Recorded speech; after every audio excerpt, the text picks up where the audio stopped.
Colonel Kothiyal भारतीय सेना के एक बहुत ही सम्मानित अधिकारी हैं और उन गिने चुने अधिकारियों में से हैं जिन्होंने पर्वतारोहण और आतंकवाद का मुकाबला करने में अद्भुत मिसालें बनाई हैं। पहाड़ के युवाओं को रोजगार संबंधित प्रशिक्षण देना और उत्तराखंड के सभी 13 जिलों में प्रशिक्षण शिविर शुरू करना उनकी जिंदगी का मकसद बन चुका है। ये एक इत्तेफाक की बात है कि पीयूष कुचल के साथ में मेरे संबंध कैसे शुरू हुए और कैसे धीरे धीरे ना पीयूष कुचल एंड एसोसिएट्स के साथ में हमारे बहुत सारे जो काम हुए हैं वो कैसे जुड़ते गए।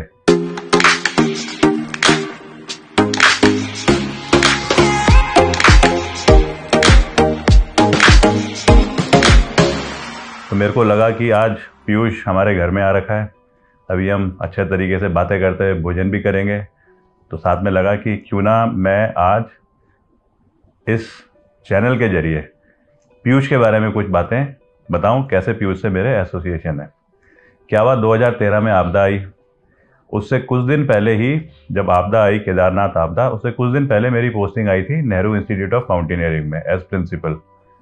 तो वहाँ पे वो डिज़ास्टर जो हुआ, तो उसमें पोस्ट डिज़ास्टर और डिज़ास्टर के टाइम पे जो रेस्क्यू ऑपरेशन हुए, क्योंकि हमारा वो मैंडेट था तो हम उसमें इन्वॉल्व हुए।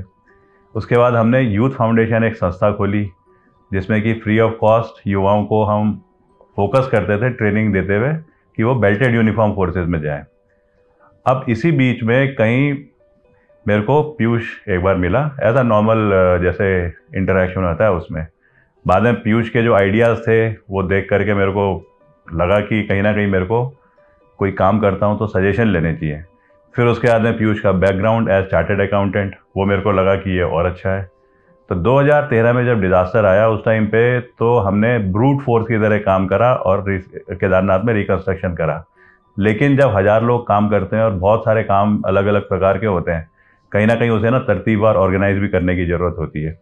उस टाइम पीयूष कुचल और पीयूष की जो टीम है उसने हमारे जो काम जो हुए ऊपर उसमें किस प्रकार से एक वर्केबल मॉडल बने, जिसमें कि ऑर्गेनाइजेशन, जिसमें कि डॉक्यूमेंटेशन, जिसमें कि एडवांस में एक तरतीब बना करके एक टीम को मोटिवेट करने के लिए फाइनेंशियल एस्पेक्ट्स को करा जाए। उसमें पीयूष ने बहुत स्ट्रांगली और बहुत अच्छे तरीके से वॉलंटियर होकर के केदारनाथ रिकंस्ट्रक्शन में एनआईएम के लिए काम करा। फिर एनआईएम में क्योंकि हमने जब पीयूष की ये अच्छी वो देखी तो नेहरू इंस्टीट्यूट ऑफ माउंटेनियरिंग में पीयूष कुचल हमारा चार्टर्ड अकाउंट बना, ताकि एनआईएम के पुराने जो तरीके हैं उनको आज अपडेटेड तरीकों में कैसे इम्प्रूव करा जा सके, कैसे फाइनेंशियल मैटर्स को ठीक करा जा सके, कैसे डॉक्यूमेंटेशन को अच्छा करा जा सके। फिर उसके बाद में हमने यूथ फाउंडेशन संस्था खोली। तो पीयूष शुरू से ही एज अ वॉलंटियर उस संस्था का जब शेप आना शुरू हुआ तो मेरा एडवाइज़र रहा कि सर कैंप में ना ट्रेनिंग के साथ थोड़ा ये चीज़ें भी कराओ। जब आप ट्रेनिंग करा रहे हो तो आप खाली यूनिफॉर्म फोर्सेस को फोकस मत करो, आप सिक्योरिटी गार्ड की भी ट्रेनिंग कराओ।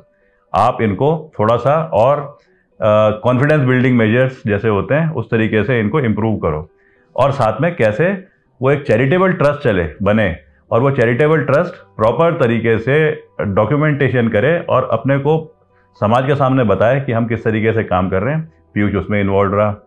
फिर उसके बाद में बीच में 2019 में मेरे को बर्मा में जाकर के, म्यांमार में जाकर के एक रोड कंस्ट्रक्शन प्रोजेक्ट में काम करने के लिए मिनिस्ट्री ऑफ एक्सटर्नल अफेयर्स ने बोला, एनएसए अजीत डोवल जी ने बोला।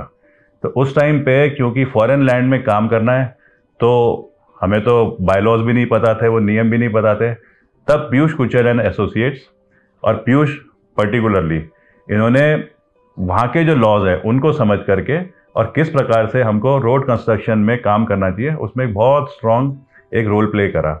आज मैं देखता हूँ कि पीयूष ये अपना जो एक बिजनेस है उसके अलावा एक सोशल रिस्पॉन्सिबिलिटी जो हर इंसान की होती है उसको ना बहुत अच्छे तरीके से निभाता है। अभी मैं हाल ही में देख रहा था कि जब प्रधानमंत्री श्री मोदी जी ने एक प्रयास शुरू करा कि ये जो प्लास्टिक है, प्लास्टिक कैसे हमारे समाज में, कैसे हमारे इन्वायरमेंट में बहुत नेगेटिव असर डाल रहा है, जो कि आने वाले समय में बहुत ही ज़्यादा प्रदूषित माना जाएगा। अब पीयूष ने वो पूरे सिस्टम को समझा कि प्लास्टिक इरेडिकेशन का क्या मतलब होता है, साइंटिफिक क्या है, केमिकल क्या है इसमें, और उसके बाद में फिर पीयूष ने बड़ी अच्छी एक सिंपल भाषा में उसी जो बायलॉज हैं उनको ना समाज को समझाने के लिए 8-8, 9-9 मिनट की, 5-5 मिनट की छोटी छोटी डॉक्यूमेंट्रीज बनाई।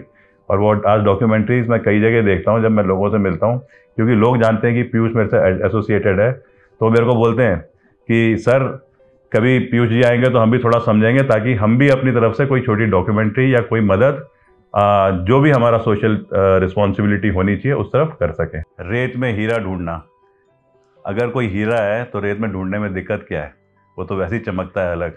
और अगर ऐसे हीरे चमकते हैं तो पता है हम जैसे लोग ना अपने आप ही एक स्ट्रॉन्ग लीडर बन जाते हैं, क्योंकि टीम में ऐसे हीरे हैं।